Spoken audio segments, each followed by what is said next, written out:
Protecting your mental health should be one of your priorities nowadays. According to a Single Care article, mental health and substance use disorders affect 13% of world's population. As you guys probably heard, COVID even made that worse. In January 2021, 41% of adults reported symptoms of anxiety and/or depressive disorder. So, more than ever, we need to take care of our mental health. Most people seem to ignore it, prioritizing other things, and nowadays it's getting more dangerous doing this. So in today's video I came to share with you how you should protect your mental health in this chaotic world. So let's get into the video. It's well known that mental health is so important, even knowing that sometimes we don't respect it enough. COVID separated people, and as human beings, social connection is essential to nearly every aspect of health and well-being. And if we don't maintain contact, we will be affected on our mental health. One of the steps that you can give to protect your mental health is keeping in touch. I know that there's COVID, but the fact is that you can be outside with someone. You can go somewhere with masks or even just call someone. But remember this, even if there are times when you want to be alone, connections are a part of our nature. Human beings are a social species, and just by being connected you will have benefits on your anxiety and depression. I'm not saying that instantly you should be calling everyone you haven't seen in years, but call a friend you like to be with, your girl, your boyfriend, have a dinner with your family, seek some contact. Isolating yourself could be devastating, so being around people is one of the ways to protect your mental health. Secondly, you must manage your expectations. Expectations in the dictionary meaning are a strong belief that something will happen. Well, firstly, I want to be clear about it. An expectation is not a conscious thought. And the fact is that you can have good expectations and become disappointed, and have bad expectations and be anxious about it. I'm talking about the unrealistic ones specifically. The solution is really simple. You must adjust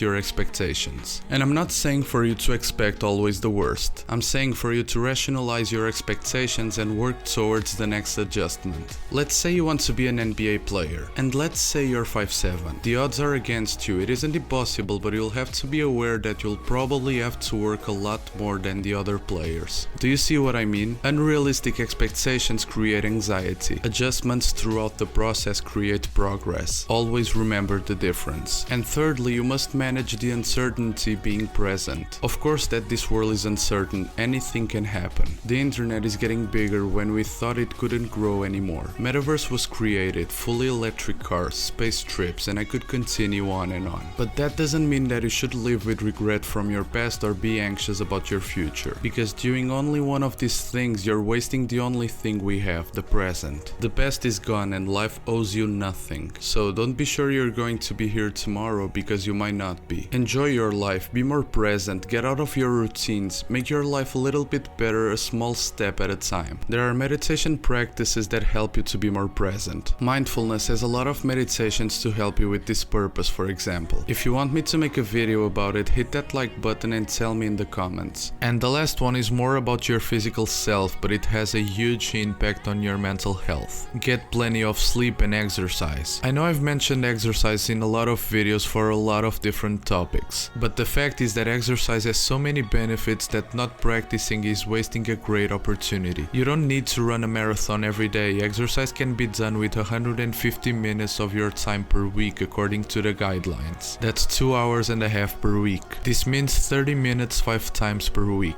And about sleeping, there's a quote that represents it all. Poor sleep leads to worrying, worrying leads to poor sleep. Poor sleep is linked to problems like anxiety and depression. Mental health is getting harder to maintain in a chaotic world as we live in today. But the fact is that if you don't take care of it, it will destroy you sooner or later. So take these practices toward and learn a few more. Make sure you enjoy the process of taking care of your physical and mental self, because nobody is going to take care of you if you don't. And for now, I finish my video here. I really hope you guys enjoyed it. This was Successology here. You'll never be average again. Peace.